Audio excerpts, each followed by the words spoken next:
At 9:47 a.m. on April 12, 1945, Staff Sergeant Henry Erwin knelt over a metal chute in the forward section of a B-29 Superfortress named City of Los Angeles, 12,000 feet above Koriyama, Japan, as a white phosphorus smoke bomb exploded directly into his face.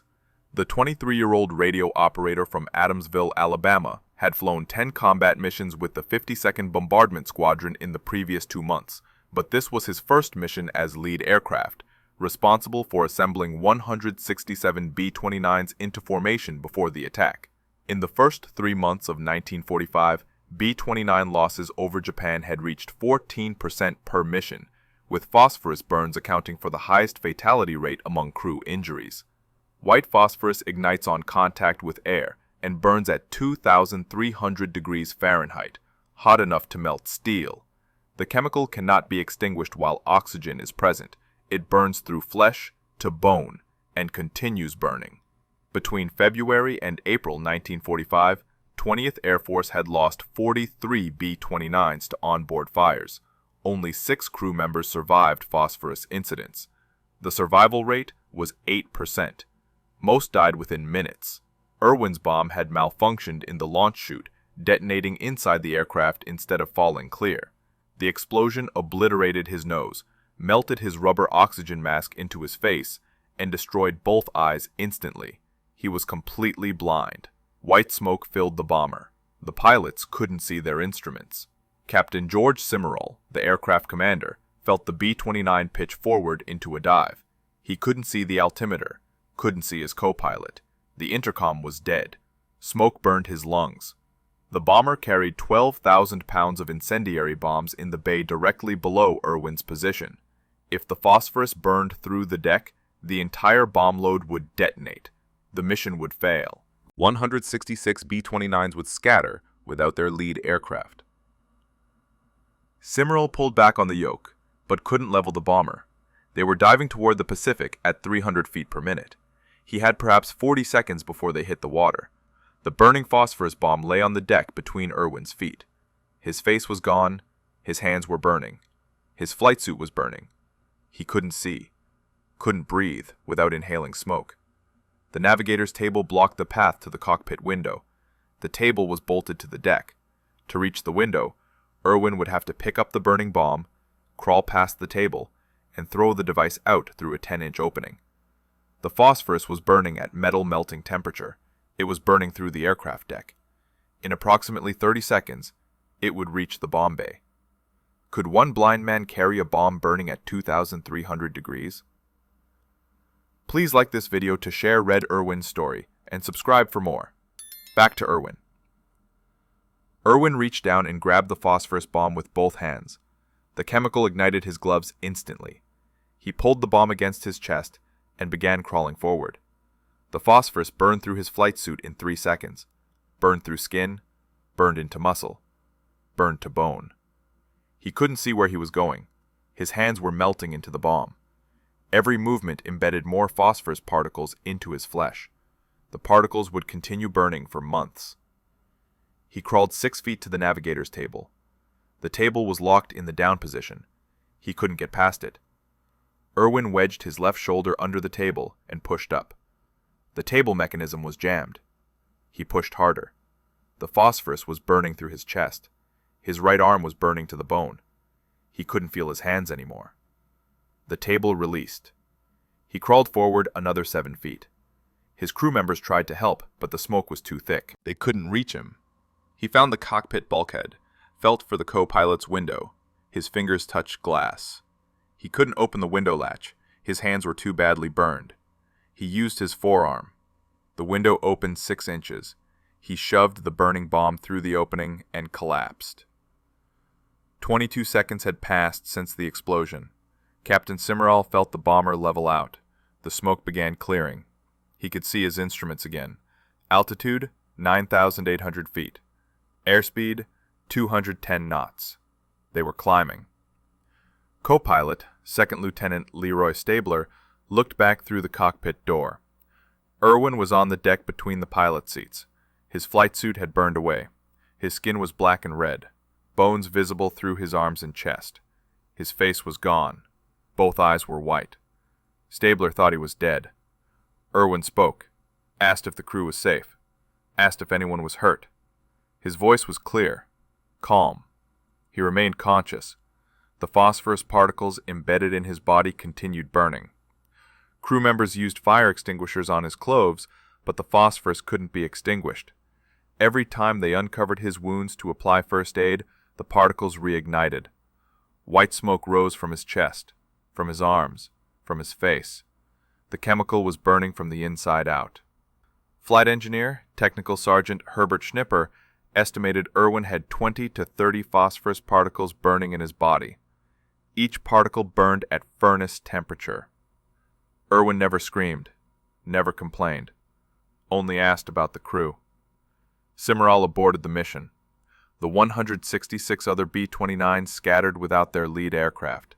The mission failed, but 12 men were alive. Cimarral turned toward Iwo Jima, 290 miles southeast. The island had been captured 5 weeks earlier on March 26th. The Marines had built an emergency airfield specifically for damaged B-29s. It was the closest point where Erwin could receive medical treatment. At cruising speed, they would reach Iwo in 73 minutes. The medical staff on Guam had told bomber crews that phosphorus burn victims rarely survived more than 2 hours. Erwin had been burning for 8 minutes. The crew tried everything. Wet towels on the wounds. The phosphorus burned through the towels. Morphine injections. Erwin refused, said he needed to stay conscious. He kept asking about the other crew members, kept asking if the mission was completed. Bombardier First Lieutenant Kenneth Crosby told him everyone was fine, told him they were heading to Iwo, told him he saved the aircraft. Erwin nodded, said he was glad, then asked if the smoke bombs had worked properly. He was worried about the other bombers in the formation, worried they couldn't assemble without the lead aircraft signal. His body was burning from the inside, and he was concerned about mission success. At 10:51 a.m., City of Los Angeles touched down on Iwo Jima's South Field. Ambulances were waiting. Medical personnel opened the forward hatch and saw Erwin. A Navy doctor named Lieutenant Commander John Bradley examined him. Bradley had treated hundreds of burn cases during the Iwo Jima invasion. He'd never seen phosphorus burns this severe. Erwin's flight suit was gone. His skin was charred black across 70% of his body. His nose was gone. His right eye was destroyed. His left eye was damaged. His right arm was burned to the bone from elbow to fingertips. Bradley estimated third-degree burns over most of the body. He gave Erwin less than 4 hours to live. They loaded Erwin onto a stretcher. He remained conscious during the transfer. Bradley administered plasma, started an IV. Erwin asked if his crew was safe. Bradley told him everyone made it. Erwin smiled, or tried to. His face couldn't move properly. The phosphorus had burned through his facial muscles. Bradley had seen dying men before. They usually stopped talking, stopped asking questions. Erwin kept talking, kept asking about his crew, about the mission, about whether the other bombers made it to target. Bradley had never seen anything like it. At Fleet Hospital 103 on Iwo Jima, surgeons examined Erwin. They had no protocol for phosphorus burns this extensive. Standard procedure was to cut away dead tissue, but Erwin's burns were too deep, too widespread. Surgery would kill him. They decided to stabilize him for transport to Guam, where better facilities existed. Erwin's vital signs were failing, blood pressure dropping, heart rate elevated, respiratory distress. The phosphorus was burning his lungs from the inside. He was dying. 300 miles away on Guam, Major General Curtis LeMay received a radio report about the incident. The commander of 21st Bomber Command had lost 43 B-29s in 3 months.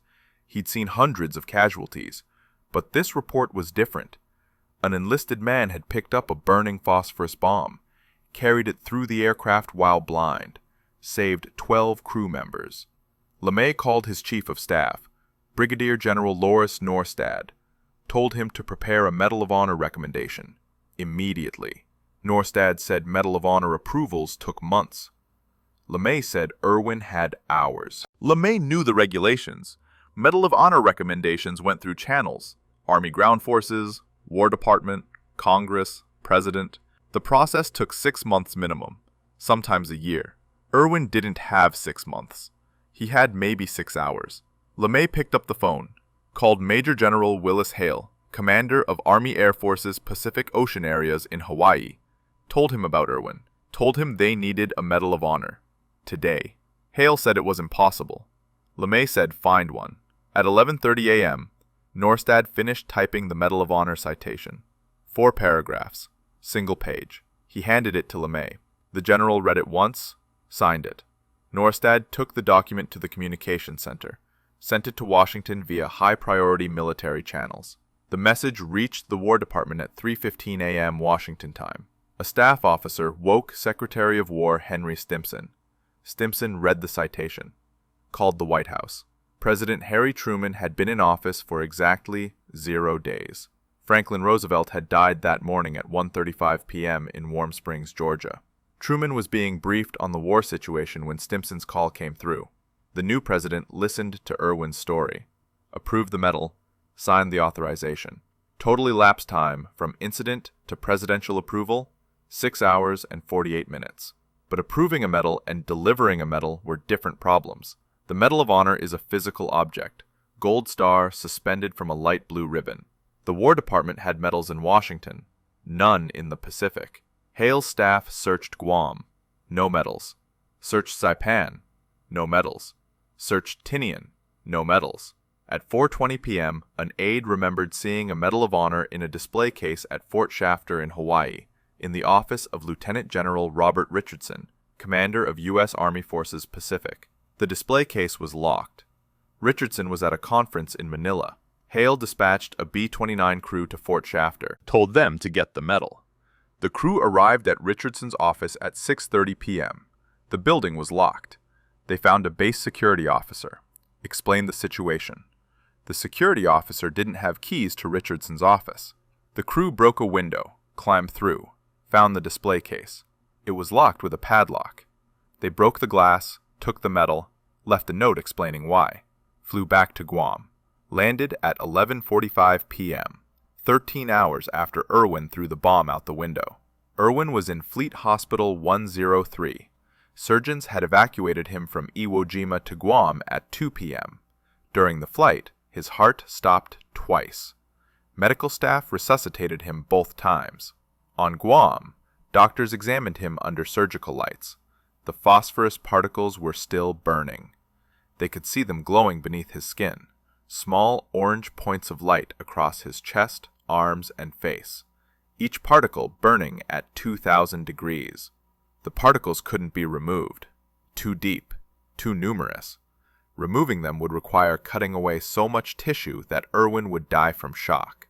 The doctors made him comfortable, gave him plasma, antibiotics, waited for him to die. He didn't die. At 2 a.m. on April 13th, Erwin's vital signs stabilized, heart rate steady, blood pressure holding, respiratory function improved. The phosphorus particles continued burning, but the rate had slowed. His body was somehow tolerating the chemical. The chief surgeon, Captain Thomas Manning, examined him again. Erwin was conscious, talking, still asking about his crew. Manning had been a military surgeon for 14 years. He'd seen every kind of combat injury. He'd never seen anyone survive this. Erwin should have died 8 times already. Shock, blood loss, respiratory failure, cardiac arrest, infection. Any one of those should have killed him. All 5 together should have been impossible to survive.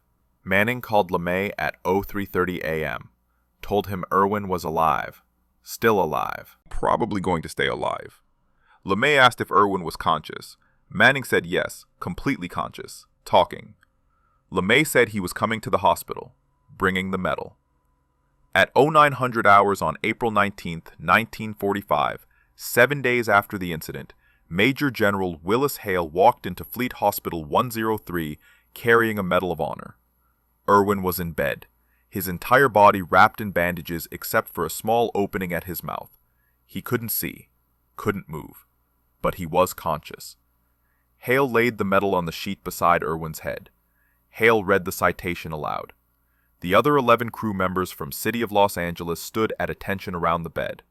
Captain Simmerl, co-pilot Stabler, navigator First Lieutenant Eugene Strauss, bombardier Crosby, flight engineer Schnipper, radio operator Technical Sergeant Delbert Harmon, Central Fire Control Gunner Technical Sergeant Raymond Miner, Tail Gunner Staff Sergeant Michael Schaefer, Right Gunner Staff Sergeant Albert Leutzinger, Left Gunner Staff Sergeant George Pastorini, Radar Operator Staff Sergeant Leroy Krebs. Every man who Erwin had saved. They stood in dress uniforms. Several were crying. Erwin couldn't see them, but he knew they were there. He could hear them breathing. LeMay arrived 10 minutes later, walked directly to Erwin's bed, looked at the bandages, at the metal lying on the sheet, at the crew members standing at attention. LeMay was not known for emotion.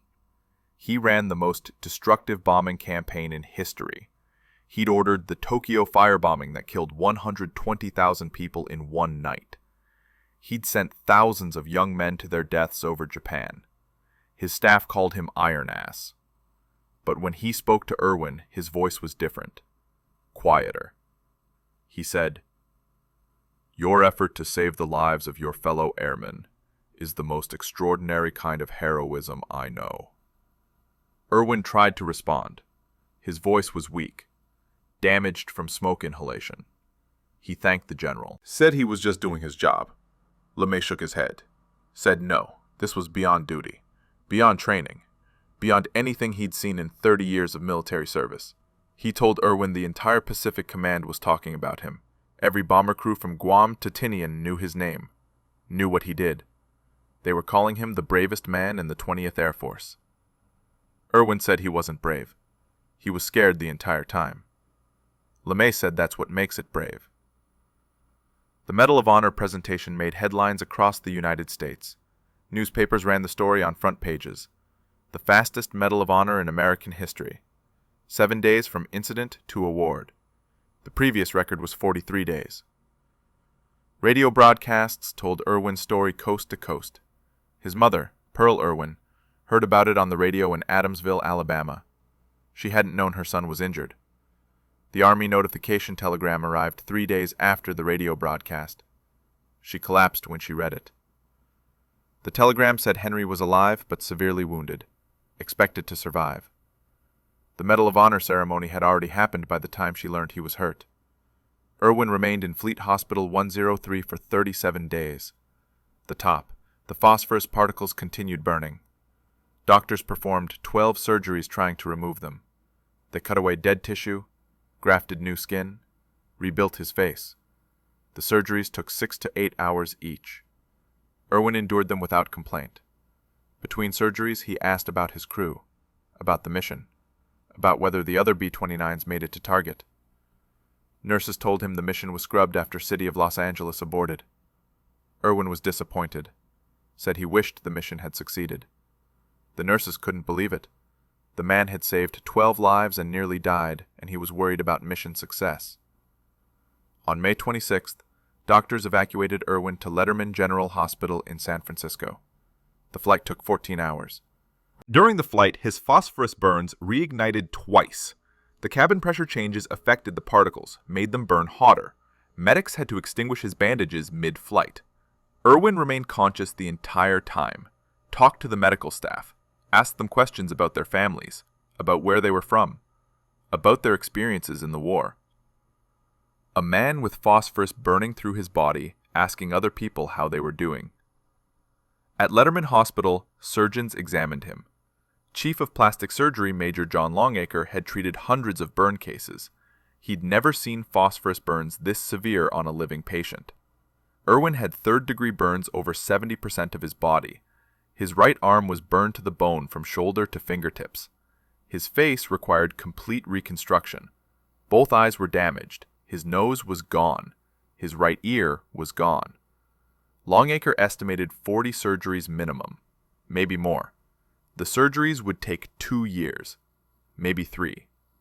Erwin asked when he could return to duty. Longacre told him the truth, said he would never fly again, never return to combat. The Army Air Forces was processing his medical discharge. Erwin would receive full disability benefits, a pension, priority access to Veterans Administration hospitals, the best medical care available. But his military career was over. Erwin was 24 years old. He'd been in the service for 2 years and 9 months. He'd flown 11 combat missions. The last one destroyed his body. He nodded, said he understood, then asked if he could help other veterans after he recovered. Longacre said yes, definitely yes. The first surgery happened on June 2nd, 1945. Longacre and his team worked for 9 hours. They removed dead tissue from Erwin's right arm, harvested skin from his legs for grafting, began rebuilding his face. The surgery went well, but the phosphorus complicated everything. 3 days post-surgery, particles in his arm reignited. The grafted skin burned away. They had to start over. The second surgery happened on June 15th. 8 hours, same procedure, same result. The phosphorus reignited, burned through the grafts. Longacre realized they had to remove every phosphorus particle before grafting would work, but the particles were embedded too deep. Removing them required cutting to the bone. Over the next 6 weeks, Longacre performed 7 surgeries. Each surgery removed more phosphorus particles. Each surgery took longer than the last. By surgery 7, they'd removed an estimated 60 particles from Erwin's body. But more remained.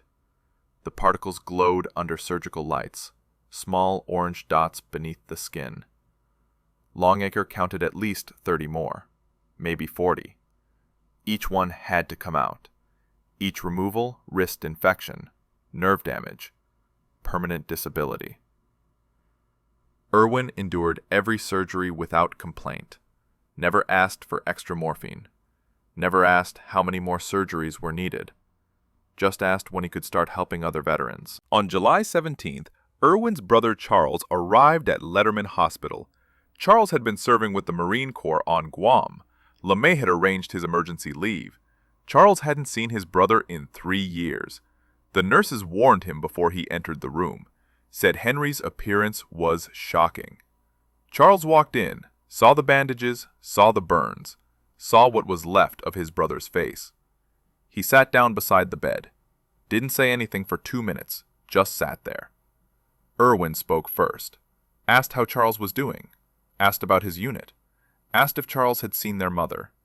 Charles started crying, told him their mother was fine, told him everyone back home was proud, told him he was a hero. Erwin said he wasn't a hero. He was just scared the bomb would kill his crew. The two brothers spent 24 hours together. Charles slept in a chair beside Erwin's bed. They talked about Alabama, about their childhood, about their father who died when Henry was 10, about the coal mines where their father worked, about the family. Charles told him stories, made him laugh. The nurses said it was the first time they'd heard Erwin laugh since he arrived. Charles had to return to his unit on July 18th. Before he left, he told Erwin the entire Pacific Theater knew his story. Every Marine, every soldier, every sailor. Everyone knew about the blind airman who carried a burning bomb. Erwin asked if they knew about the crew. Charles said yes. Everyone knew Erwin saved 12 men. Erwin's vital signs improved through July and August. His weight stabilized at 87 pounds. He'd lost 53 pounds since the incident. The phosphorus burns had consumed muscle tissue, fat reserves. His body had burned itself to survive. Doctors increased his calorie intake, 4,000 calories per day, high protein, supplements, vitamin injections. By late August, he'd gained 12 pounds. Still dangerously underweight, but improving. The surgeries continued. Surgery 15, on August 9th, removed the last accessible phosphorus particles from his right arm. Longacre said approximately 20 particles remained deeper in his body, too deep to remove without killing him. Those particles would stay, would continue burning slowly, for months, maybe years. On September 2nd, 1945, Japan surrendered. World War II ended. Erwin was still in Letterman Hospital when the war ended, still undergoing surgeries, still fighting phosphorus particles burning in his body. The victory celebrations happened without him. News broadcasts showed crowds celebrating in Times Square, in Trafalgar Square, in cities across America. Soldiers came home. Sailors came home. Airmen came home. Erwin stayed in the hospital. Surgery 16 was scheduled for September 8th. The phosphorus particles in his face were causing infections. Had to come out. The surgery took 11 hours. Longacre removed 8 particles from Erwin's cheekbones, 4 from his forehead, 2 from his jaw. 14 particles total. Erwin's face was mostly scar tissue now, but he was alive. Between September and December 1945, Longacre performed 9 more surgeries, 25 total since June. Each surgery targeted specific phosphorus particles. Each surgery required cutting through scar tissue to reach embedded particles. Each surgery risked further disfigurement. Erwin never refused a surgery, never asked to stop. He wanted the particles out, wanted to stop burning, wanted to heal enough to help other veterans. Longacre told him complete healing would take years, maybe 5 years, maybe more. The phosphorus damage was too extensive, too deep. Some particles would remain in his body permanently. Erwin accepted this, said he'd work with what he had. On December 20th, 1945, doctors cleared Erwin for limited mobility. He could walk with assistance, could feed himself with his left hand. His right arm had limited function. The burns had destroyed most of the muscle tissue, damaged the nerves. His fingers barely moved. Physical therapists worked with him daily, stretching exercises, strength training, range of motion drills. Erwin completed every exercise, never complained about the pain. The therapists said he was the most determined patient they'd ever treated. He said he wanted to be useful again, wanted to help people. The therapists told him he already helped people. He saved 12 lives. Erwin said that was his job. He wanted to do more. His left eye had regained partial vision. He could see shapes, light and shadow. Colors were distorted but present. His right eye remained blind. Doctors said the damage was permanent. Erwin adapted, learned to judge distances with one eye, learned to read with his face 6 inches from the page, learned to navigate without depth perception.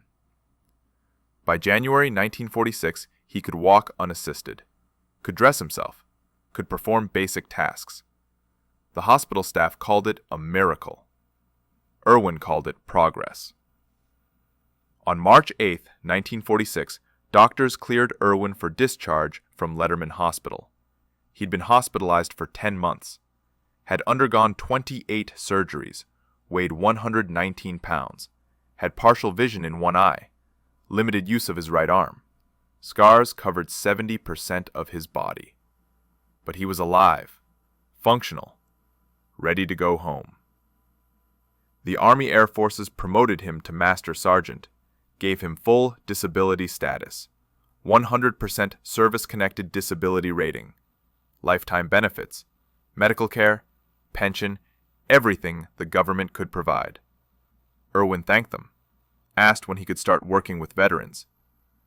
The Veterans Administration offered him a position in Birmingham, Alabama, benefits counselor, helping other veterans navigate the VA system, understanding their benefits, filing claims. Erwin accepted immediately, said it was perfect, said he wanted to spend his life helping the men who served. The VA administrator asked if he was sure. The job required long hours, difficult cases, frustrated veterans. Erwin said he was sure. He understood what these men had been through, understood their struggles. He could help them. On April 12, 1946, exactly 1 year after the incident, Erwin started work at the VA office in Birmingham. Erwin worked at the Birmingham VA office for 37 years. He processed benefit claims, explained disability ratings, helped veterans understand their medical coverage, helped their families file survivor benefits. He worked 6 days a week, 10 hours a day. Never missed a shift unless he was hospitalized. Between 1946 and 1953, he underwent 13 additional surgeries. Phosphorus particles that had remained dormant would suddenly reignite, cause infections, require surgical removal. Each surgery meant weeks of recovery, weeks away from work. Erwin would return as soon as doctors cleared him, would work longer hours to catch up on cases. Veterans who worked with Erwin remembered him decades later, said he never seemed frustrated, never acted like their problems were inconvenient. He'd sit with them for hours, explain their options, fill out their paperwork, make phone calls on their behalf, follow up weeks later to ensure their claims were processed. When veterans asked about his scars, he'd tell them the story, tell them about the bomb, about the crew, about the 22 seconds. Veterans said talking to Erwin made their own problems seem manageable.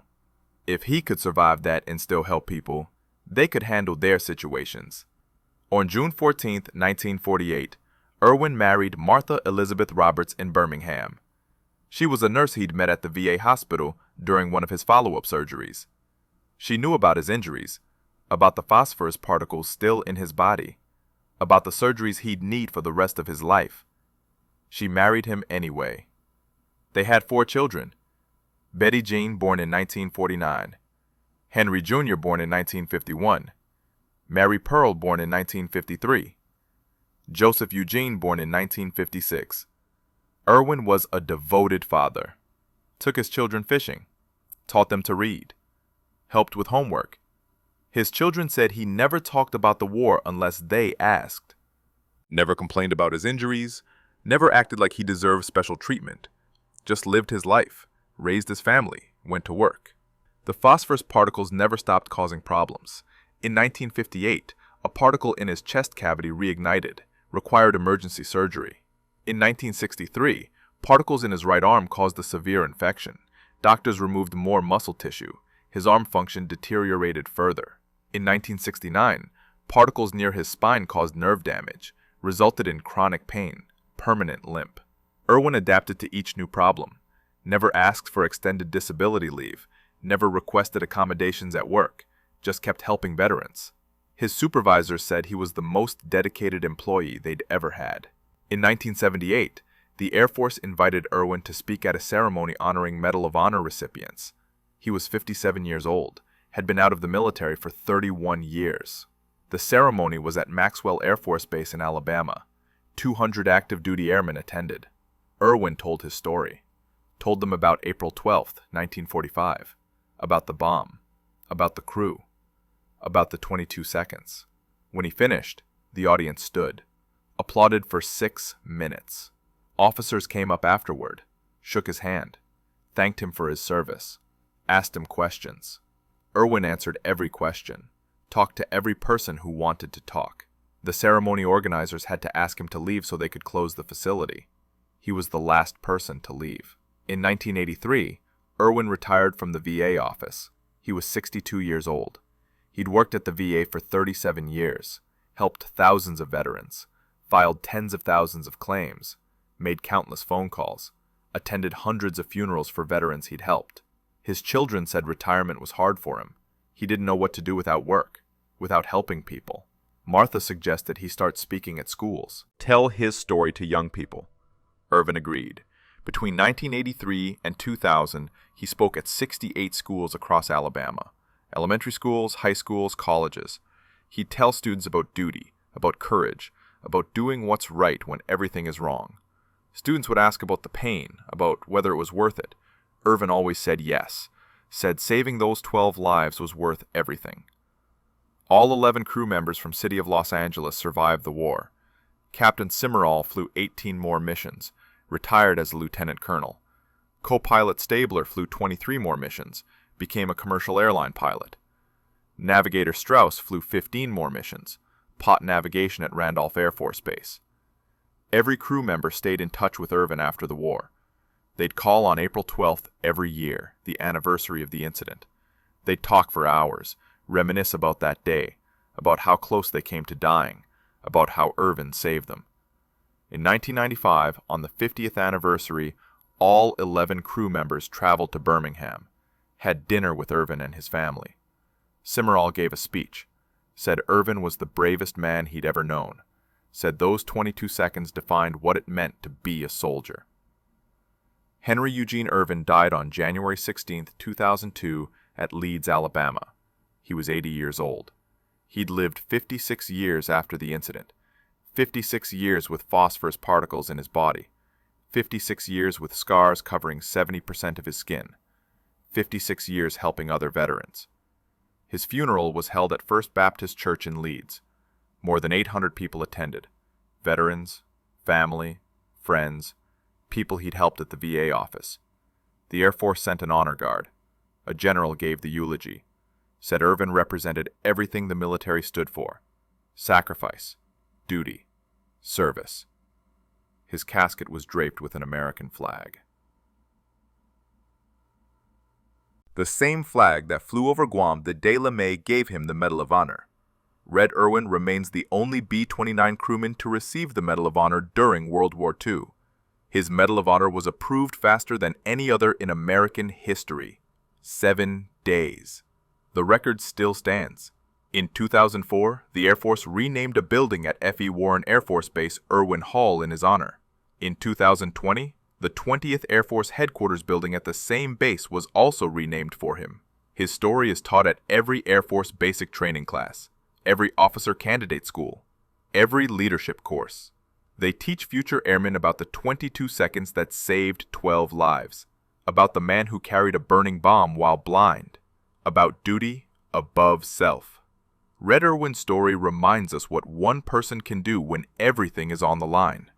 22 seconds, 13 feet, burning at 2,300 degrees, completely blind. He could have done nothing, could have let the bomb burn, could have saved himself. Instead, he grabbed it. If this story moved you, please hit that like button and subscribe to keep these forgotten heroes alive. Drop a comment below and tell us where you're watching from. We've got viewers from over 90 countries, and every comment helps us reach more people who value these stories. Thank you for watching, and thank you for honoring the memory of Master Sergeant Henry Eugene Erwin and the 11 crew members whose lives he saved on April 12, 1945.